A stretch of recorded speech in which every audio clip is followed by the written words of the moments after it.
आज के गीता सेशन में, आज के ये स्पेशल सेशन में स्वागत है।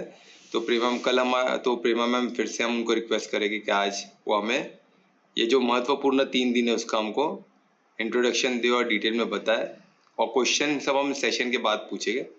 तो मैं प्रेमा मैम का धन्यवाद करूँगा कि आए, उनको रिक्वेस्ट करूँगा कि उनका सेशन स्टार्ट करें। धन्यवाद। Prema ma'am, all over to you, please start. जय श्री कृष्ण सबको। श्री गणेशाय नमः, श्री सरस्वती माते नमः। हाँ, कल 2 नवंबर को कार्तिक एकादशी कहते हैं, वो है प्रबोधनी एकादशी बोलते हैं, कार्तिक एकादशी, देव उठनी एकादशी कहते हैं मराठी में, देव जग जाते हैं उसको हम लोग उठ जाते बोलते हैं ना, वो है। 4 मास के भगवान विष्णु 4 मास के बाद योग निद्रा से जगते हैं और कार्यरत हो जाते हैं, इसीलिए उसे चातुर्मास कहते हैं ये 4 मास को। इसी 4 मास के जब योग निद्रा में आषाढ़ी एकादशी में देव शनि एकादशी, योग निद्रा एकादशी बोलते हैं ना, उस दिन से ये 4 मास जो शिव जी के फैमिली संभालती है, शिव जी के जो ये है, गणेश जी है, माता पार्वती है, शिव जी है, ये खुद कार्तिक जी है, ये 4 मास वो संभालते हैं। उसके बाद ये देव प्रबोधन कार्तिक मास में प्रबोधन एकादशी देव उठ जाते हैं, इसके लिए उसको देव उठनी एकादशी भी कहते हैं, योग निद्रा से बाहर आते हैं। तो उसको उधर देव दिवाली, खुशी के मारे सब देव वैकुंठ में देव ये मतलब दीप जलाते हैं, और तुलसी जी के साथ शालिग्राम स्वरूप, विष्णु जी के शालिग्राम स्वरूप में ही शादी हो जाती है उनके। ये रियल शादी नहीं होती है, ये तो बाल कृष्ण के स्वरूप में तुलसी जी के साथ शादी हो जाती है, इसके लिए उसको तुलसी विवाह चालू हो जाता है इस दिन से, एकादशी से। एकादशी, द्वादशी, त्रयोदशी, चतुर्दशी और वैकुंठ चतुर्दशी के दिन, और विष्णु जी की जहाँ वैकुंठ में बहुत सारे मतलब देव दिवाली मनाते हैं। इसके इसी बीच क्या होता है कि तारकासुर नामक जो राक्षस होता है ना, वो कठोर तपस्या करके ब्रह्मा जी से एक वरदान, इष्ट वरदान प्राप्त करते हैं कि कोई मुझे ऐसा, मैं जो त्रिपुर बनाने वाला हूँ वो कोई भेद नहीं सकता है। वो विश्वकर्मा जी को, जो भगवान के आर्किटेक्ट कहा जाता है, उनसे वो 3 नूपुर बनाते हैं, ऐसे मतलब जैसे अंतराल में 3 त्रिपुर होते हैं, 3 त्रि मतलब 3 और पुर मतलब नगर, शहर। तो एक लोखंड का होता है, एक तांबे का होता है, एक चांदी का, जैसे अंतराल में है उसको कोई भेद नहीं सकता है। फिर उनकी पावर ज्यादा हो जाती है और वो सब भगवान को, लोगों को बहुत सारे तकलीफ देने लगे थे और हैरान हो जाते लोग, सब त्राही त्राही मच जाते सब जगह पे। तो सारे भगवान देव, इंद्र देव जो उनके जो है सारे लोग विष्णु जी के पास जाते, क्योंकि अभी वो उठ गए हैं, जग गए योग निद्रा से। तो विष्णु जी को पता होता है कि ये तारकासुर का वध तो महादेव के हाथ से ही होना है, तो पता है, तो वो विष्णु जी उनको सारों को लेके महादेव के पास जाते हैं और उनको रिक्वेस्ट करते, ये करते हैं, प्रार्थना करते हैं कि हमें इससे बचा दो। तो द्वादशी से लेके द्वादशी, त्रयोदशी और चतुर्दशी तक 3 दिन महादेव और तारकासुर का ये होता है, लड़ाई हो जाती है, युद्ध हो जाता है। तो फिर चौथे दिन जो कार्तिक पूर्णिमा के दिन, उनको अपने 3 अमोघ बाण होता है, महादेव का एक अमोघ बाण है, बाण से वो पूरा त्रिपुर एक इसमें ही तीनों एक बाण में ही भेद देते और पूरा नष्ट कर देते हैं, सारे खुश हो जाते हैं। फिर ये इसी बीच विष्णु जी ने एक संकल्प छोड़ा होगा कि महादेव अभी 3 दिन लड़ रहे हैं, तो मैं उनको ये बोलते 1000 कमल, श्वेत कमल, उनसे मैं उनकी आराधना करके उसको समर्पित कर दूं उनको खुशी के। तो वो जो श्वेत कमल चढ़ाने जाते तो उसमें से एक कम पड़ जाता है विष्णु स्वरूप में। तो वो क्या करते हैं, अपने खुद के नेत्र, एक नेत्र कमल ऐसे निकाल के वो चढ़ा देते, तो भगवान महादेव को बहुत खुश हो जाते हैं। फिर वो उसी वैकुंठ चतुर्थी देखे दिन शिव जी महादेव उनको सुदर्शन चक्र अर्पण करते कुछ उसके बाद ये करे खुशी के बाद। तो फिर उसके लिए बाद में त्रिपुरारी पूर्णिमा लास्ट दिन होता है, 5वां दिन। उस दिन सुबह सब लोग खुश होके शिव जी की आराधना करके उनको थैंक्स करने के लिए सुबह प्राप्त काल में, और उस ऐसा है कि चतुर्दशी में रात को लोग विष्णु जी की मध्य रात्रि पूजा करते हैं और प्राप्त काल पूर्णिमा के दिन शिव जी की प्रार्थना करते हैं। पूजा करते हैं। उस दिन ऐसे बेल पत्र चढ़ाते हैं, जो दूध है, जल है, अर्पण करते हैं। और जो अपने अपने मन से जो बेल पत्र है, 11 है, 21 है, 101 है, 108 है, जो अपने मन से वो चढ़ाते हैं।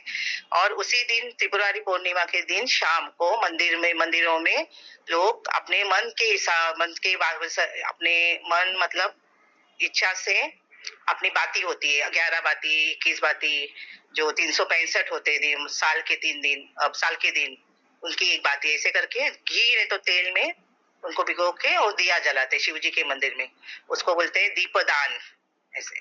और उसी यही दिन त्रिपुरारी पूर्णिमा, कार्तिक पूर्णिमा भी बोलते हैं ना, इसे कार्तिक भगवान का भी दर्शन करते हैं लोग। उनको उनका पसंदीदा वो रहता है ना, मोर का पंख, तो मोर पंख चढ़ाते हैं उनको बीच में। बोलिए ना। जब ये जलंधर का वध हो जाता है, हाँ, तुलसी माता का ही बोल रही हूँ, तभी तो विष्णु जी को वो विष्णु जी समझाते देव कार्य के लिए, आपका ये हो गया है, मतलब आपका पूजा डिस्टर्ब हो गया है, आपके पर ये हो गया है, तो मैं आपको एक वरदान देता हूँ कि आपके बगैर मेरी कोई भी पूजा पूरी नहीं हो सकती है। जब भी तुलसी दल मुझे चढ़ाओगे तो ही मेरे प्रसाद में भी, और मुझे ऐसे गले में जो पांडुरंग स्वरूप में, कृष्ण स्वरूप में, तब स्वरूप में आपका ही मुझे पहला चढ़ावा होगा। मतलब हाँ, तुलसी माल है, तुलसी हार है, तुलसी की गले की माला होता है, जप माल, वो भी। तो वो वरदान देते कि आपके बगैर मेरी कोई पूजा पूरी नहीं हो सकती। ये उनको सबसे बड़ा वरदान मिला विष्णु जी बहुत बड़ा वरदान, बिल्कुल बिल्कुल बिल्कुल। ये मुझे कहना था। इसलिए नारायण अपना लक्ष्मी नारायण पूजा में भी तुलसी का पत्ते से तो पूरा होता है ना, बहुत अद्भुत है। बहुत अच्छे, धन्यवाद प्रेमा मैम। तो धन्यवाद आपका कि आज आप आए और हमें स्पेशल डे के लिए जानकारी दी, उसके लिए। और हम सबकी पूरा गीता संवाद के चैनल से और जितने भी दर्शक हैं उन सबके रिप्रेजेंट करके मैं आपको धन्यवाद देता हूँ। Thank you so much. धन्यवाद। किसको कोई क्वेश्चन रहेगा तो पूछ सकते हैं। कुछ पूछना है किसको? कुछ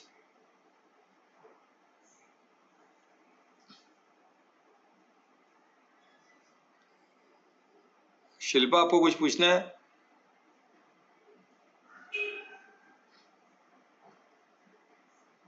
नहीं पूछना है? सर एक क्वेश्चन है। आप पूछिए ना कमलेश जी। मैंने देखा आज मार्केट में लोग ये शुगर केन मतलब गन्ना बहुत खरीद रहे थे, उसका कुछ स्पेसिफिक रीजन है मतलब कल के लिए? हाँ, मैं बताती हूँ। हाँ, कल तुलसी विवाह होता है ना, तो तुलसी जी की जो कुंडी होती है, जो तुलसी का वो रहता है ना, उसमें तुलसी उसका मंडप, जो गन्ना होता है ना, उसका मंडप बनाते हैं शादी के लिए ऐसे। तो वो मंडप तुलसी की कुंडी में ऐसे लगा के उसका मंडप बना के उसमें वो शालिग्राम के स्वरूप विष्णु जी के साथ शादी मनाते हैं। उसके लिए वो गन्ने से ले लेते हैं सब। और चढ़ाने में क्या, हाँ, और उसमें शादी में है ना, ये आंवला है, बोर है, इमली है, कच्ची इमली, ये और लाही बोलते हैं, लाया बोलते हैं ना इसका, ज्वारी का चावल का लाही जो चढ़ाता है, वो चढ़ाते हैं सब। हाँ, और गन्ने का भी जो टुकड़ा करके उस दिन ये सब चालू कर देते खाने को। वो बोर खाया जाता है, उसमें गन्ना टुकड़ा करके उस सब पूजा करने के बाद, शादी होने के बाद ये खाया जाता है प्रसाद स्वरूप, बतासे होते हैं। तो गन्ने का रीजन खाली मंडप के लिए है बस, और नीचे का जो पार्ट होता है ना मीठा, वो खाने के लिए। Thank you madam. धन्यवाद मैडम। और कोई क्वेश्चन? छोटे छोटे क्वेश्चन आते हैं ना, बाती के लिए बोल रही। हाँ, एक दिया जला सकते हैं ना? बाती है ना बेटा? हाँ, एक बाती भी अपने बस मन के अपने भाव से वो जलाओ, बस होता है। वैसा कुछ जरूर नहीं ज्यादा करना है, अपने मन भाव से एक जलाओ, 11 जलाओ, अपने अपने हिसाब से। हाँ, उसमें कुछ नहीं है, खाली भक्ति भाव से आप जला दीजिए। खुशी के मतलब उसको थैंक्स बोलना है, धन्यवाद देना है भगवान को कि हमको कारकासुर से हम लोग को बचाया करके, तकलीफ से, शिव जी को। और कुछ पूछना है? नहीं, धन्यवाद। अच्छा, तो एक कल अपना तुलसी पूजा है राइट, संडे को?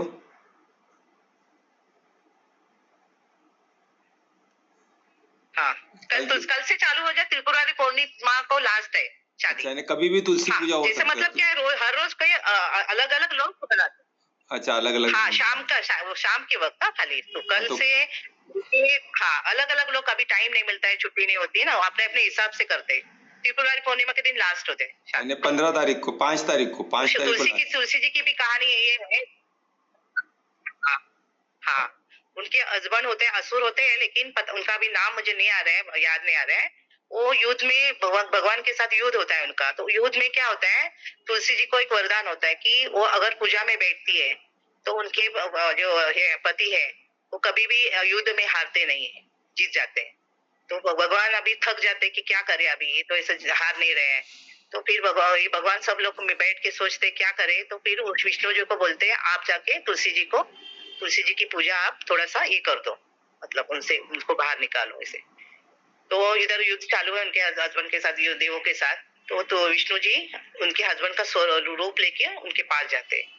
तो तुलसी जी बोलते हैं अरे आप ऐसे बीच में कैसे आए। तो नहीं मैं तो जीत गया हूँ, इसलिए मैंने आ गए। तो फिर अपने बोलते चलो पूजा में। तो उनके हस्बैंड के स्वरूप में कौन है, हाँ जलंधर दूरेशन निकाला नाम, सॉरी, जलंधर उनके पति का नाम होता है। तो फिर हाँ, तो युद्ध में उधर ही रहते हैं, ये आके वो पूजा डिस्टर्ब हो जाती है उनकी। तभी उधर जलंधर उधर हार के वो हार जाते हैं, वो हाँ उनका वध हो जाता है। तो तुलसी इस बहाने फिर ये हो जाती कि आपने ऐसा क्यों किया, भगवान को पूछते। तो बोलते भगवान का कार्य है, मुझे भेज दिया था इसके लिए, तो अब मैं क्या करूँ। तो बोलते अभी आप ऐसे कि इस मेरे जब कार्तिक एकादशी के दिन तुलसी विवाह होगा तो मैं आपके साथ शालिग्राम स्वरूप में शादी करूंगा। तो ऐसे उनकी शादी हो जाए, तब से शादी का ही चालू हो गया। शालिग्राम का नामक नर्मदा नदी में कि पत्थर मिलता है, ऐसा काला जैसा होता है, शालिग्राम पता रहेगा, किसी को पता है शालिग्राम? सबको पता होगा ना, शालिग्राम पत्थर सा राउंड सरी का होता है ना। उसके पीछे भी स्टोरी है ना कि वो तोड़े तो बहुत सारे टुकड़े हो गए, वो ज्यादा हिमालय पर्वत पे होता है। हाँ, तो वो स्वरूप में, और नहीं तो बालकृष्ण के स्वरूप में शादी हो गई, वृंदा के साथ शादी हो गई। वृंदा मतलब तुलसी, ये तुलसी का ये है कहानी। तो हर कोई ऐसे कहा, इसलिए उसको बातें तुलसी को बहुत पवित्र, और तुलसी के आसपास है जो हवा भी होती है ना, वो भी बहुत पवित्र और शुद्ध हो जाती है तुलसी को, इतना तपस्या उसका ये पावन है। और अपना जो है पूर्णिमा है, त्रिपुरारी पूर्णिमा है गुरुवार को। उस देश में सर ने बताया इस तरह अपने शाम को दिया लगाने के बाद अगर मंदिर में हो तो मंदिर में, नहीं तो अपने घर पे आके शांत से मेडिटेशन में बैठ जाओ, प्रार्थना करो। बहुत अच्छा दिन है उस दिन, पावर ज्यादा हो जाती है, वो कर सकते हैं। सबको मेरा धन्यवाद। हाँ धन्यवाद मैडम। और किसी को कुछ पूछना है? किसको कुछ क्वेश्चन हो तो पूछ सकते हैं, प्लीज हेजिटेट ना करें। ठीक है, कोई क्वेश्चन नहीं है लगता, तो मैं थोड़ा ब्रीफ देते हुए तो हमें क्या करना है थोड़ा सा इसको कंक्लूड करते हैं, हम समाप्त करेंगे ये जो स्पेशल सेशन हमने जो किया था। तो भोजन की क्वेरीज थी इसलिए लिया था। तो अभी तुलसी का जैसे मैडम ने बोले आभा मंडल भी प्योर होता है और प्योरिटी की सिंबल है, वो भक्ति की सिंबल है तुलसी। तो ये फैक्ट है। नासा जो बहुत बड़ा एक रिसर्च ऑर्गेनाइजेशन है यूएस का, इंडिया की बात नहीं कर रहा हूँ, इंटरनेशनल नासा जो यूएस बेस्ड रिसर्च सेंटर, उसने भी देखा, उसने बोला कि तुलसी को प्योर तो क्या है, तो उन्होंने उस पर रिसर्च किया। तो उसमें पता चला कि जो तुलसी जो है उसमें ऑक्सीजन ज़्यादा मिलता है, वो दिन ऑक्सीजन भी ज़्यादा देते हैं, और साथ जो बायोफील्ड है, जो आसपास का जो वातावरण है उसमें बायोफील्ड रहता है, वो बायोफील्ड और एक्टिव हो जाता है, यानी बहुत पावरफुल हो जाता है बायोफील्ड। तो ये फैक्ट है, रिसर्च में फाइंड आउट किया गया विद इक्विपमेंट मशीन लगा के, उसको साइंटिफिकली प्रूवन किया गया। तो ये सब रिसर्च अभी प्रूव हुआ है, मीन्स ये पहले ऋषि मुनि ने बोले तो उसको अभी उसका क्या हो गया, उसको साक्ष्य मिल गया। और कैसा साक्ष्य? लैब में इसको प्रूव किया गया। तो ऐसे कितने अद्भुत कहानियां हैं। तो ये सब हमको, जिसलिए बोलते हैं ना ये सब अथॉरिटी है, तो इसको हमको पकड़ के चलना चाहिए। और तुलसी को लेकर और भी एक है, तो और जब पूर्णिमा के दिन क्या होता है, सन एकदम, मून जो रहता है, मून एकदम ब्राइट रहता है, यानी फुल मून डे बोलते हैं ना उसको। तो फुल मून रहता है ना, एकदम ब्राइट रहता है। मून क्या है, उसका खुद का लाइट नहीं है, वो सूर्य का लाइट को रिफ्लेक्ट करता है। तो उसके लिए रिजेंबल करता है कि हम भी क्या है, अपने हमारे मन को ऐसे ट्रेन करें, और पूर्णिमा के दिन हमको मदद भी मिलती है, मन नेचुरली शांत रहता है। और ऐसे समय हम क्या करते हैं, आत्मा की जो ऊर्जा है, आत्मा की जो लाइट है, उससे हम हमारे मन को पूर्णिमा की तरह चमका सकते हैं, शाइन करा सकते, ग्लो करा सकते हैं। आत्मिक दृष्टि जो बोलते हैं, आत्मिक स्थिति में रहना, यानी मन जीत होना, उससे आप उसको रिजेंबल कर सकते हो। यानी अपने आत्मा की ऊर्जा को मन में भर दिया, यानी अपने मन जीत हो गए। तो वो पूर्णिमा के दिन बहुत इजी है, तो मैं इसलिए रिक्वेस्ट करूंगा सबको ये दिन की अपॉर्चुनिटी, ये ऐसे पावरफुल कॉस्मिक इवेंट है तो उसको ना मिस करें। वो दिन शाम को हम बैठ के एटलीस्ट 5-10 मिनट जितना भी समय मिले है ना, परमात्मा के याद में बैठे आत्मिक स्थिति का प्रैक्टिस करें और मंजित होना बहुत आसान हो जाएगा, मन शांत करना बहुत आसान हो जाएगा। तो मन क्या होता है, मन जैसा मन चंचल, मून चंचल होता है तो उसी तरह उससे मन को रिलेट किया गया है ना। मन का सन का मून रिवॉल्व भी फास्ट होता है और हर दिन में चक्कर मारता है, तो उसको चंचल स्वभाव का बोलते हैं, तो उससे मन को रिजेंबल किया गया, रिप्रेजेंट किया करता है। तो मन को कैसा, मन और मून किसको, सूर्य चंद्र किसको रिजेंबल करते हैं, मूड को, इमोशंस को, उसको रिजेंबल करते हैं, राइट। तो उसको हमको कैसे, तो उसको हम अगर शांत कर दे इमोशंस और मन को, तो क्या होगा, हमारा इंट्यूशंस जो परमात्मा से डायरेक्ट जो हम कनेक्ट करते हैं। इंट्यूशन किसको बोलते हैं, जो परमात्मा के जो वाक्य है, जो हमको गाइडेंस जो परमात्मा देते हैं, डायरेक्ट हमको देते हैं, हमको मार्गदर्शन करते हैं, धर्म क्या हमको बताते हैं, जो विवेक से हमको पता चलता है। तो वो हम जब मन शांत होगा तो ही हम सुन पाएंगे। इसलिए मन शांत करना कितना जरूरी है, तो हम परमात्मा के वाक्य सुन ही नहीं पाएंगे, उनके ज्ञान को समझ ही नहीं पाएंगे, सुन ही नहीं पाएगा, तो मनन चिंतन का सवाल ही नहीं पैदा होता। तो इसलिए उसको सुनने के लिए हमें शांत तो रहना पड़ेगा, तो ध्यान तो देना पड़ेगा। तो वो संभव है जब मन को मंजित हो, इमोशंस हमारा सम रहे, है ना। तो तभी हमको इंट्यूशन और हमारा मन एकदम क्या, और हम पीसफुली वो परिशुद्ध प्रेम तक जा सकते हैं, और परिशुद्ध प्रेम में जाने के बाद ही हम परमात्मा से संबंध जोड़ सकते हैं। तो ये सब चीज इतना आसान हो जाता है, ठीक है। तो ये सब चीज हमको पूर्णिमा के दिन हम प्रैक्टिस करें, बहुत सरल हो जाएगा, क्योंकि ऋषि लोग ने भी बोले कि ध्यान में जाना क्या होता है, इसका वर्णन है वेद में कि ध्यान में जाना एक एक्ट है ना, बहुत जैसा यम नियम आसन प्राणायाम अष्टांग योग में पूरा स्टेप दिया है कि ध्यान क्या घटित होता है। ध्यान ऐसे डायरेक्ट हम जा नहीं सकते, हम बोले अब मैं ध्यान में बैठ रहा हूँ, अभी हो गया, अभी ये 1 2 3 ध्यान, ऐसा नहीं होता, वो घटित होता है। तो उसके लिए हमको अष्टांग योग के सब नियम को पालना पड़ेगा, तब जाके वो घटित होता है। तो सोचो, पर इस दिन स्पेशली ऋषि जो तपस्या किए उनको ये दिन बहुत आसान हो गया, बोलते हैं वो नेचुरली होता है। मैं आपको, आप बैठे और तुरंत आप ध्यान में चले गए, इतना इजी हो जाता है। तो ये तभी क्या, पूरा कॉस्मिक आपको, कॉस्मोस हेल्प करता है, पूरा ब्रह्मांड आपको हेल्प कर। तो ऐसी अपॉर्चुनिटी को मिस ना करें, ठीक है। और तुलसी का तो हमने देखा, तुलसी भक्ति की प्रतीक है, लक्ष्मी माता की प्रतीक है, वृंदा जिसको बोलते हैं। तो और डिवोशन, इसके सब प्रतीक है, तुलसी प्योरिटी की प्रतीक है। तो जब हम तुलसी को, तो हमें वो तुलसी का भाव जो बोलते हैं ना, डिवोशन, अनन्य भक्ति का भाव हम जगा सके। तुलसी माता को देख के हमको ये होना चाहिए, और किसके प्रति, विष्णु जो परमात्मा को रिप्रेजेंट करते हैं। त्रिदेव है ना, त्रिदेव परमात्मा के ही पार्ट है, परमात्मा से निकले हुए त्रिदेव, कौन से, विष्णु ब्रह्मा विष्णु महेश, ये तीनों परमात्मा से ही निकले हुए। तो जब विष्णु जी को है ना वो चाल पालन करता है, तो हमको डायरेक्ट हम रिलेट उनसे कर लेते हैं, पर है तो परमात्मा से निकले हुए। तो हमको परमात्मा से डिवोशन, परमात्मा से परिशुद्ध प्रेम और परमात्मा से अनन्य भक्ति, ये हमको अनन्य भक्ति है, प्योर डिवोशन, प्योरिटी के साथ, ये हमको बिना कोई आसक्ति से, टोटल अनासक्त होगी, ये हमको तुलसी माता दे सकता है। तो एक तरफ हो गया सूर्य जी, एक तरफ हो गया पूर्णिमा जहाँ हम मन को शाइन करते हैं, है ना, और ध्यान में बैठते हो, एक तरफ तुलसी माता अनन्य भक्ति के साथ। और किसका हम, जो अगर अभी विष्णु जी जगह है तो हमें क्या करना है, उनकी अनन्य भक्ति। तो 3 को रिजेंबल करता है 3 दिन, ये 3, 2 से लेके 5 तारीख तक। तो 3 दिन हमें, जो 3 दिन को हम एक संकल्प रखें कि 3 दिन में हम खुद के मंजित हो गए। पहली बात तो ये, पूर्णिमा के दिन हम मंजित हो गए, तो हमको पूर्णिमा तक वेट नहीं करना है, हम कल से चाहते हो, कल से प्योर दिन चालू हो गया, तो तुलसी माता है यानी अनन्य भक्ति यानी कनेक्शन है। तो वो कनेक्शन यानी मंजित का हो ही गया, उसमें हमको मदद होगी, क्योंकि 5 को फुल मून होता है, पर तब तक उसका गति स्टार्ट हो जाता है, तेज होना चालू हो जाता है। आप कल भी देखोगे मून आपको, सूर्य चंद्र आपको तेज ही दिखेगा, और 5 तारीख को फुल तेज होता है ना। कल से चालू करें, धीरे धीरे हम 5 तारीख तक पूर्ण मंजित हो सकते हैं, पर कल से हमें शुरू करना, हम 5 तारीख तक वेट नहीं करें, ठीक है। और तुलसी माता का हमें आशीर्वाद भी मिलेगा, उनका मदद भी, और विष्णु जी का ही मदद मिलेगा, यानी परमात्मा का ही मदद मिलेगा। तो ये हम करें और संकल्प करें कि अपने मन को कैसे करें, शाइन करें, मंजित बने, है ना, जैसे पूर्णिमा के, जैसे सूर्य, जैसे चंद्र जैसे खुद के सन के रोशनी से खुद को शाइन करते वैसे हम भी करें। और सेकंड, तुलसी जैसे माता जैसे हम्बल और अनन्य भक्ति में रहे। और दो किसके प्रति? परमात्मा के प्रति। और किसके प्रति? सिर्फ परमात्मा के लिए अनन्य भक्ति, परिशुद्ध भक्ति। ठीक है, तो ये ऐसा हमारा था, ये महत्वपूर्ण अनाउंसमेंट हमने किया। प्रेमा जी का धन्यवाद जो आए और हमको बताया। Thank you so much madam.